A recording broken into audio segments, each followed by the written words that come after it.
ನಮಸ್ಕಾರ ಸ್ನೇಹಿತರೆ, KCET 2026 ಅಪ್ಡೇಟ್ಗೆ ನಿಮಗೆ ಸ್ವಾಗತ ಸುಸ್ವಾಗತ.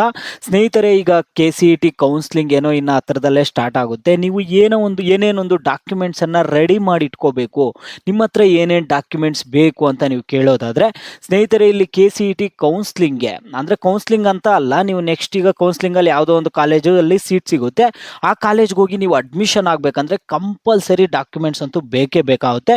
ಯಾವ ದಾಖಲೆಗಳು ನಿಮಗೆ ಬೇಕು ಅನ್ನುವಂಥದ್ದನ್ನು ತಿಳಿಸ್ಕೊಡ್ತೀನಿ. ಎಲ್ಲರೂ ವಿಡಿಯೋ ಕೊನೆವರೆಗೂ ನೋಡಿ. ಅದಕ್ಕೆ ಮುಂಚೆ ನೀವು ಯಾರಾದರೂ ಚಾನಲನ್ನು ಇನ್ನೂ ಸಬ್ಸ್ಕ್ರೈಬ್ ಮಾಡದೆ ನೋಡ್ತಿದ್ರೆ ಈಗಲೇ ಚಾನಲನ್ನು ಪಟ್ಟಂತ ಸಬ್ಸ್ಕ್ರೈಬ್ ಮಾಡ್ಕೊಳ್ಳಿ, ಮತ್ತು ವಿಡಿಯೋಗೊಂದು ಲೈಕ್ ಆದರೆ ಕೊಡಿ. ನೀವು ಕೂಡ ಸಬ್ಸ್ಕ್ರೈಬ್ ಲೈಕಿಂದ ನಿಮ್ಗೆ ಇದೇ ರೀತಿ ಕಂಟಿನ್ಯೂಸ್ ಅಪ್ಡೇಟ್ಸ್ ಆದರೆ ಸಿಗ್ತಿರುತ್ತೆ. ಈಗಾಗಲೇ ಯಾರು ಸಬ್ಸ್ಕ್ರೈಬು ಲೈಕ್ ಮಾಡಿ ವಿಡಿಯೋ ನೋಡ್ತಿದ್ರೋ ಎಲ್ಲರಿಗೂ ನನ್ನ ಒಂದು ಹೃದಯಪೂರ್ವಕ ಧನ್ಯವಾದಗಳು. ನೋಡಿ ಸ್ನೇಹಿತರೆ, ನಾನೀಗ ಡೈರೆಕ್ಟಾಗಿ ಟಾಪಿಕ್ಗೆ ಬರ್ತೀನಿ. ನಿಮಗೆ ಈಗ KCET ಕೌನ್ಸ್ಲಿಂಗ್ ಮಾಡೋವಾಗೇನೋ ಈಸಿಯಾಗಿ ಕೌನ್ಸ್ಲಿಂಗ್ ಮಾಡಿಬಿಡ್ತೀರಾ. ಈಗ ಕೌನ್ಸ್ಲಿಂಗು ಇಲ್ಲಾದ್ಮೇಲೆ ಇದು ಆಪ್ಷನ್ ಎಂಟ್ರಿ ಪ್ರೊಸೆಸ್ ಎಲ್ಲ ಮುಗಿದ ಮೇಲೆ ನೀವು ಕಾಲೇಜಲ್ಲಿ ಸೀಟ್ ಸಿಗುತ್ತೆ. ಆ ಒಂದು ಕಾಲೇಜಲ್ಲಿ ಹೋಗಿ ಅಡ್ಮಿಷನ್ ಆಗಬೇಕಾದ್ರೆ ನಿಮ್ಮ ಹತ್ರ ಈ ಡಾಕ್ಯುಮೆಂಟ್ಸ್ ಎಲ್ಲ ಇರಬೇಕು.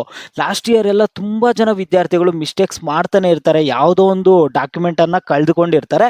ನೀವು ಇವಾಗಿಂದನೇ ಡಾಕ್ಯುಮೆಂಟನ್ನು ರೆಡಿ ಮಾಡ್ಕೊಳ್ಳಿ. ಡಾಕ್ಯುಮೆಂಟ್ಸನ್ನು ಇವಾಗಿಂದನೇ ರೆಡಿ ಮಾಡ್ಕೊಳ್ಳಿ.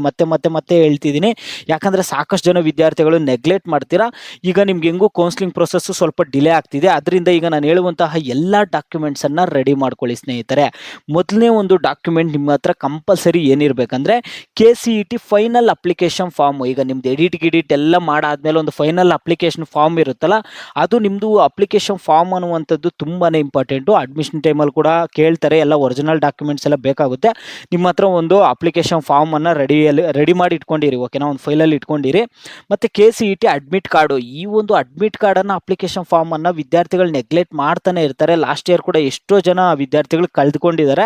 ಈ ಒಂದು KCET ಅಡ್ಮಿಟ್ ಕಾರ್ಡ್ ಅಂದರೆ ನಿಮ್ಮದು ಆಲ್ ಟಿಕೆಟ್, CET ಎಕ್ಸಾಮ್ ಬರೆಯೋಕೆ ಹೋದಾಗ ಒಂದು ಆಲ್ ಟಿಕೆಟ್ ಕೊಟ್ಟಿರ್ತಾರಲ್ಲ ಅಡ್ಮಿಟ್ ಕಾರ್ಡು, ಅದನ್ನು ಕೂಡ ಇಟ್ಕೊಳ್ಳಿ. ಸಾಕಷ್ಟು ಜನ CET ಎಕ್ಸಾಮ್ ಆಗಿದ ತಕ್ಷಣ ಅರ್ಧ ಹಾಕೋದು ಬಿಸಾಕೋದೆಲ್ಲ ಮಾಡ್ತಿರ್ತಾರೆ, ಆ ಥರ ಮಾಡಬೇಡಿ. ಅಡ್ಮಿಟ್ ಕಾರ್ಡ್ ಕೂಡ ಕೇಳ್ತಿದ್ದಾರೆ ಅಡ್ಮಿಷನ್ಸ್ ಟೈಮಲ್ಲಿ, ಓಕೆನಾ. KCET ಅಪ್ಲಿಕೇಶನ್ ಫಾರ್ಮನ್ನು ಅಡ್ಮಿಟ್ ಕಾರ್ಡನ್ನು ಸಾಕಷ್ಟು ಜನ ವಿದ್ಯಾರ್ಥಿಗಳು ಇಟ್ಕೊಂಡಿರಲ್ಲ, ಇಲ್ಲಾಂದರೆ ಅಲ್ಲಿ ಬಿಸಾಕೋದು ಹಂಗೆಲ್ಲ ಮಾಡಿರ್ತಾರೆ. ಇಲ್ಲ ಒಂದು ಫೈಲಲ್ಲಿ ಇಟ್ಕೊಂಡಿರಿ. ಇಲ್ಲ ಸ್ನೇಹಿತರೆ, ಮತ್ತು SSLC ಮತ್ತು PUCದು marks card, SSLC marks card ಬೇಕು ಮತ್ತು PUC ಮಾರ್ಕ್ಸ್ ಕಾರ್ಡ್ ಬೇಕು, ಓಕೆನಾ. ಮತ್ತು ಈಗ OBC ವಿದ್ಯಾರ್ಥಿಗಳಿಗಾದರೆ ಇನ್ಕಮ್ ಆ್ಯಂಡ್ ಕ್ಯಾಸ್ಟ್ ಸರ್ಟಿಫಿಕೇಟ್ ಎರಡು ಒಂದೇ, ಇನ್ಕಮ್ ಆ್ಯಂಡ್ ಕ್ಯಾಸ್ಟು ಇರಬೇಕು, ಓಕೆನಾ. ಇನ್ಕಮ್ ಆ್ಯಂಡ್ ಕ್ಯಾಸ್ಟ್ ಸರ್ಟಿಫಿಕೇಟು ಅದು ಎಕ್ಸ್ಪೈರ್ ಆಗಿದೆಯಾ ಇಲ್ಲ ಅಂತ ಒಂದು ಸರಿ ಚೆಕ್ ಮಾಡ್ಕೊಳ್ಳಿ, ಓಕೆನಾ. ಎಕ್ಸ್ಪೈರ್ ಆಗಿದ್ರೆ ಮತ್ತೆ ರಿನ್ಯೂವಲ್ ಮಾಡಿಸಿ. ಮತ್ತು SC/ST ವಿದ್ಯಾರ್ಥಿಗಳಿಗೆಲ್ಲ ಕ್ಯಾಸ್ಟ್ ಸರ್ಟಿಫಿಕೇಟು, ಇನ್ಕಮ್ ಸರ್ಟಿಫಿಕೇಟು ಎಲ್ಲ ಇರುತ್ತಲ್ಲ, ನಿಮ್ಮದು ಸಪ್ರೇಟು ಇನ್ಕಮ್ ಆ್ಯಂಡ್ ಕ್ಯಾಸ್ಟ್ ಸರ್ಟಿಫಿಕೇಟ್ಗಳನ್ನು ರೆಡಿಯಾಗಿ ಇಟ್ಕೊಂಡಿರಿ. ಅದ್ರ ಜೊತೆಗೆ ವಿದ್ಯಾರ್ಥಿಗಳು ಕೆಲವರು ರೂರಲ್ ಕೋಟಾನ ಕ್ಲೈಮ್ ಮಾಡಿರ್ತಾರೆ, ರೂರಲ್ ಸರ್ಟಿಫಿಕೇಟ್ ಇರಬೇಕು ನಿಮ್ಮ ಹತ್ರ. ಕನ್ನಡ ಮೀಡಿಯಂ ಕೋಟಾನ ಕ್ಲೈಮ್ ಮಾಡಿರ್ತಾರೆ, ಕನ್ನಡ ಮೀಡಿಯಂ ಸರ್ಟಿಫಿಕೇಟ್ ಆದರೆ ಇರಬೇಕು. ಮತ್ತು ಇಲ್ಲಿ ನಿಮ್ಮದು 7 ಇಯರ್ಸ್ ಸ್ಟಡಿ ಸರ್ಟಿಫಿಕೇಟ್ ಇರಬೇಕು. ನೀವು ಆಲ್ರೆಡಿ ಎಲ್ಲ ಬರ್ಸ್ಕೊಂಡಿರ್ತೀರ ಅನಿಸುತ್ತೆ ಡಾಕ್ಯುಮೆಂಟ್ ವೆರಿಫಿಕೇಷನ್ಗೆಲ್ಲ.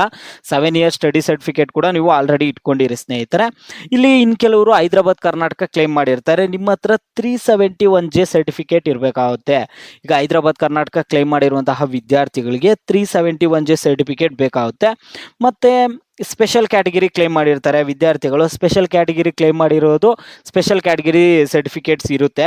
ಈಗ ಡಿಫೆನ್ಸ್ ಆಗಿರ್ಬೋದು, ಎಕ್ಸ್ ಡಿಫೆನ್ಸು, ಸ್ಪೋರ್ಟ್ಸ್ ಕೋಟಾದು, ಈ ಕೋಟಾದು ನಿಮ್ಮದು ಸ್ಪೆಷಲ್ ಕ್ಯಾಟಗಿರಿಯಲ್ಲಿ ಏನಾದ್ರು ಕ್ಲೈಮ್ ಮಾಡಿದರೆ ಅದರ ರಿಲೇಟೆಡ್ ಡಾಕ್ಯುಮೆಂಟ್ಸ್ ಇರಬೇಕಾಗುತ್ತೆ. ಮತ್ತು ನಾರ್ಮಲ್ ಆಗಿ ನಿಮ್ಮದು ಪಾಸ್ಪೋರ್ಟ್ ಸೈಜ್ ಫೋಟೋಗಳೆಲ್ಲ ಇಟ್ಕೊಂಡಿರಿ. ನೀವು ಪಾಸ್ಪೋರ್ಟ್ ಸೈಜ್ ಫೋಟೋಗಳು ಕೇಳ್ತಾರೆ, ಆಲ್ರೆಡಿ ಆ ಒಂದು ಫೋಟೋಗಳೆಲ್ಲ ಇಟ್ಕೊಂಡಿರಿ ನಿಮ್ಮ ಹತ್ರ, ಓಕೆನಾ. ಮತ್ತು ಮೈನ್ ಇಂಪಾರ್ಟೆಂಟ್ ಏನಂದರೆ, ನೀವು ಅಡ್ಮಿಷನ್ ಮುಂಚೆ ಫೀಸನ್ನು ಪೇ ಮಾಡಿರ್ತೀರ, ಆ ಒಂದು ಫೀಸ್ ರೆಸಿಪ್ಟ್ ಅನ್ನುವಂಥದ್ದು ಬೇಕೇ ಬೇಕಾಗುತ್ತೆ. ಆ ಒಂದು ಫೀಸ್ ರೆಸಿಪ್ಟನ್ನಂತೂ ಎಲ್ಲೂ ಬಿಸಾಕಕ್ಕೆ ಹೋಗ್ಬೇಡಿ, ಆ ಒಂದು ಫೀಸ್ ರೆಸಿಪ್ಟ್ ಅಂತೂ ಕಂಪಲ್ಸರಿ ಬೇಕು. ಇದಂತೂ ತುಂಬಾ ಇಂಪಾರ್ಟೆಂಟು, ಫೀಸ್ ರೆಸಿಪ್ಟು. ಮತ್ತು ವೆರಿಫಿಕೇಷನ್ ಸ್ಲಿಪ್ಪು, ಅದು ವೆರಿಫಿಕೇಷನ್ ಸ್ಲಿಪ್ಪನ್ನು ಡೌನ್ಲೋಡ್ ಮಾಡ್ಕೊಳ್ಳೋಕ್ಕೆಲ್ಲ ಕೊಡ್ತಾರೆ. ಆಲ್ರೆಡಿ ವೆರಿಫಿಕೇಷನ್ ಸ್ಲಿಪ್ ಲಿಂಕನ್ನು ಡೌನ್ಲೋಡ್ ಮಾಡೋಕ್ಕೆಲ್ಲ ನಿಮಗೆ KE ಅಲ್ಲೇ ಕೊಡ್ತಾರೆ, KE ಅಫಿಷಿಯಲ್ ವೆಬ್ಸೈಟಲ್ಲೇ ವೆರಿಫಿಕೇಷನ್ ಸ್ಲಿಪ್ ಅನ್ನುವಂಥ ತುಂಬಾ ಇಂಪಾರ್ಟೆಂಟ್. ಇದಂತೂ ನೀವು ಆಪ್ಷನ್ ಎಂಟ್ರಿ ಮಾಡೋದಕ್ಕೆ, first round, second round, third round option entry ಮಾಡೋದಕ್ಕೆ ಎಲ್ಲ ನಿಮಗೆ KCET ವೆರಿಫಿಕೇಷನ್ ಸ್ಲಿಪ್ ಬೇಕೇ ಬೇಕು. ಅದರಲ್ಲಿರುವಂತಹ ಡೀಟೇಲ್ಸಿಂದನೇ ನೀವು ಇಲ್ಲಿ ಆಪ್ಷನ್ ಎಂಟ್ರಿಯನ್ನು ಮಾಡ್ತೀರಾ. ಬೇಸಿಕ್ ಇವೆಲ್ಲ ಡಾಕ್ಯುಮೆಂಟ್ಸ್ ನಿಮಗೆ ಕಂಪಲ್ಸರಿ ಇರಲೇಬೇಕು ಸ್ನೇಹಿತರೆ. ನೋಡಿ, ನಿಮ್ಮ ಹತ್ರ ಯಾವಾದ್ರು ಬೇರೆ ಡಾಕ್ಯುಮೆಂಟ್ಸ್ ಇದರಲ್ಲಿ ಯಾವಾದರೂ ಇಲ್ಲ ಅಂದರೆ ರೆಡಿ ಮಾಡಿ ಇಟ್ಕೊಳ್ಳಿ. ನಿಮಗೆ ಡಾಕ್ಯುಮೆಂಟ್ಸ್ ಇವೆಲ್ಲ ಕಂಪಲ್ಸರಿ ಸ್ನೇಹಿತರೆ. ಮತ್ತು ಆಲ್ರೆಡಿ ನಿಮ್ಮ ಹತ್ರ ನಿಮ್ಮದು ನಾರ್ಮಲ್ ಪಾಸ್ಬುಕ್ಕು ಅವೆಲ್ಲ ನಿಮ್ಮ ಹತ್ರ ಇದ್ದೇ ಇರುತ್ತೆ. ನಿಮ್ಮ ಹತ್ರ ಪಾಸ್ಪೋರ್ಟ್ ಸೈಜ್ ಫೋಟೋ, ನಿಮ್ಮ ಪಾಸ್ಬುಕ್ಕು ಅದೆಲ್ಲ, ಓಕೆನಾ. ಫೀಸ್ ರೆಸಿಪ್ಟ್ ಕೂಡ ಇದು ತುಂಬಾನೇ ಇಂಪಾರ್ಟೆಂಟು. ನೀವೇನು ಅಡ್ಮಿಷನ್ ಮುಂಚೆ ಫೀಸ್ ಪೇ ಮಾಡ್ತೀರಾ, ಇಲ್ಲಿ ಆ ಒಂದು ಫೀಸ್ ರೆಸಿಪ್ಟ್ ಅನ್ನುವಂಥ ತುಂಬ ಇಂಪಾರ್ಟೆಂಟ್ ಆಗುತ್ತೆ. ಇವು ಬೇಸಿಕ್ ಡಾಕ್ಯುಮೆಂಟ್ಸ್ ಅಂತೂ ನಿಮಗೆ ಕಂಪಲ್ಸರಿ ಬೇಕಾಗುತ್ತೆ ಸ್ನೇಹಿತರೆ. ನಿಮಗೆ ಅಪ್ ಟು ನೀವು ಕಾಲೇಜ್ಗೆ ಹೋಗಿ ಜಾಯ್ನ್ ಆಗೋವರೆಗೂ KCET ಕೌನ್ಸ್ಲಿಂಗ್ ಪ್ರೋಸೆಸ್ ಎಲ್ಲ ಹೆಂಗಿರುತ್ತೆ ಏನು ಅನ್ನುವಂಥದ್ದನ್ನು ನಾನು ಎಲ್ಲ ಇನ್ಫಾರ್ಮೇಷನ್ ಟು ಡಿಟ್ ಇನ್ಫಾರ್ಮೇಷನ್ ನಮ್ಮ ಚಾನಲ್ ಸೈಡಿಂದ ಬರ್ತಾನೆ ಇರುತ್ತೆ. ನಿಮ್ಮ ಸೈಡಿಂದ ನಮಗೆ ಬೇಕಾಗಿರುವಂತಹ ಪ್ರೋತ್ಸಾಹ ಏನಂದರೆ ಚಾನಲನ್ನು ಸಬ್ಸ್ಕ್ರೈಬ್ ಮಾಡ್ಕೊಂಡು ವಿಡಿಯೋಗೊಂದು ಲೈಕ್ ಆದರೆ ಕೊಟ್ಬಿಡಿ. ನಮಗೆ ಆ ಪ್ರೋತ್ಸಾಹ ಕೊಟ್ಟರೆ ಸಾಕು ನೀವು ನಮಗೆ. ಮತ್ತು ನಿಮ್ಗೆ ಏನೇ ಡೌಟ್ಸ್ ಇರಲಿ, CET ವಿದ್ಯಾರ್ಥಿಗಳಿಗೆ ನಿಮ್ಗೆ ಏನೇ ಡೌಟ್ ಇರಲಿ, CET ಮಾತ್ರ ಅಲ್ಲ ನೀಟ್ ವಿದ್ಯಾರ್ಥಿಗಳಿಗೆ ಕೂಡ ನಿಮ್ಗೆ ಏನೇ ಡೌಟ್ ಇರಲಿ ವಿಡಿಯೋಗೆ ಲೈಕ್ ಮಾಡ್ಬಿಟ್ಟು ನನಗೆ ಕಾಮೆಂಟ್ ಮುಖಾಂತರ ತಿಳಿಸಿ.